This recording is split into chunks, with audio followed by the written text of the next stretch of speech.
Hello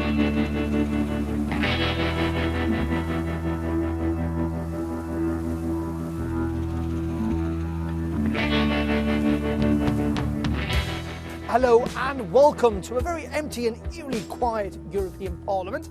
I hope you've managed to enjoy a restful, peaceful and safe summer break. Most MEPs have, but they're due back at work soon. But not necessarily here in Brussels. Since the coronavirus crisis hit, the Parliament's had to get used to remote working. And with the cases rising across Europe again, that doesn't look like it's going to change anytime soon. And there is one man who won't be returning to his job, Ireland's Phil Hogan, who resigned this week after breaking coronavirus guidelines repeatedly on a recent trip to the country. I deeply regret that my trip to Ireland in recent times has caused so much upset and anger and concern to people. People have suffered a lot with the COVID-19 regulations. We've had people dying. We've had people who are worried about their families. We've had business community and society generally engaging in an upheaval because of this pandemic.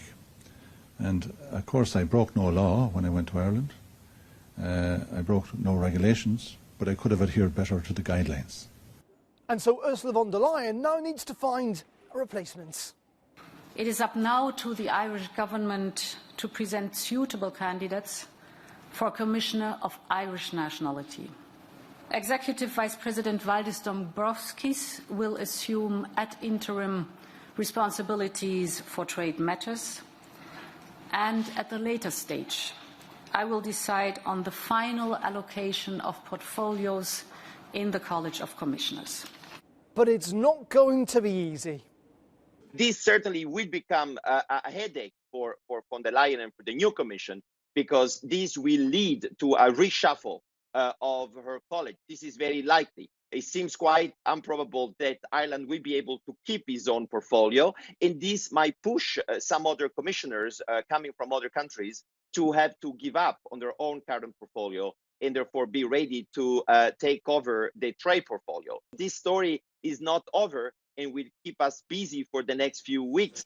But it hasn't just been politicians who found themselves in hot water over coronavirus guidance, but royalty too.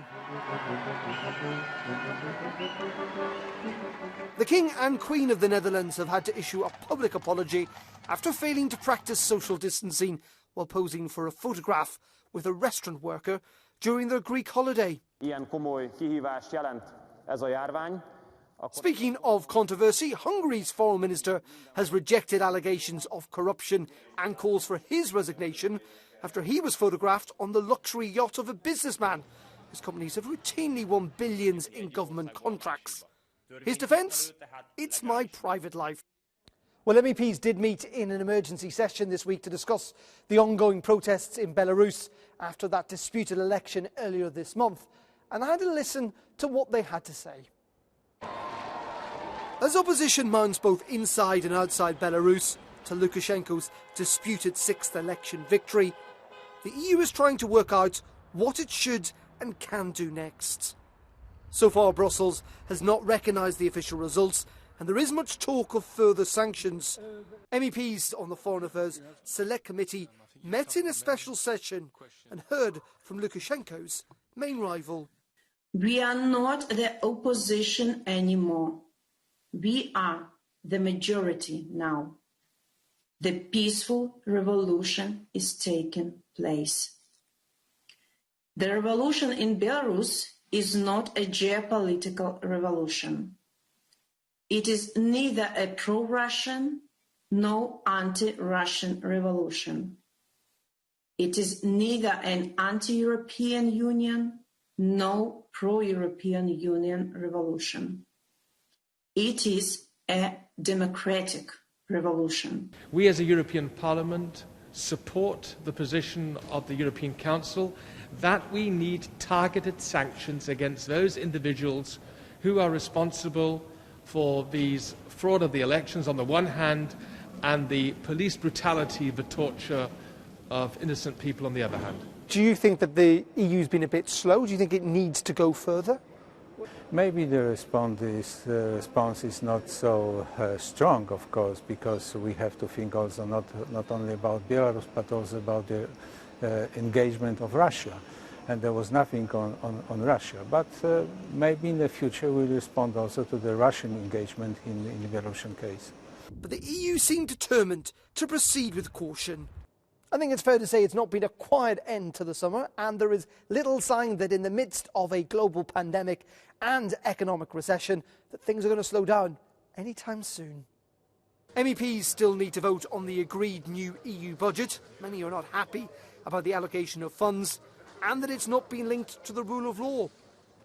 As well as Belarus, tensions are also simmering in the waters of the Eastern Mediterranean as Greece and Turkey, NATO allies but historic rivals, inch towards a possible military confrontation over oil and gas reserves.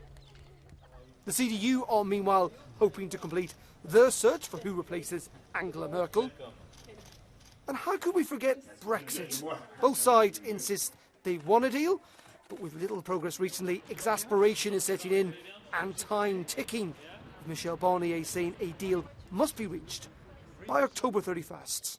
So strap yourselves in, folks. It's going to be a busy autumn, but we do have Christmas to look forward to. It is only 17 weeks away after all, and this year no one is taking any risks. 1, 2, 3! And now with arms. And now not arms, but patting your tummy. 3! Including the Father Christmases who are practicing their ho-ho-hos at COVID-safe summer training sessions. Goodbye. 1, 2, 3! Okay, good.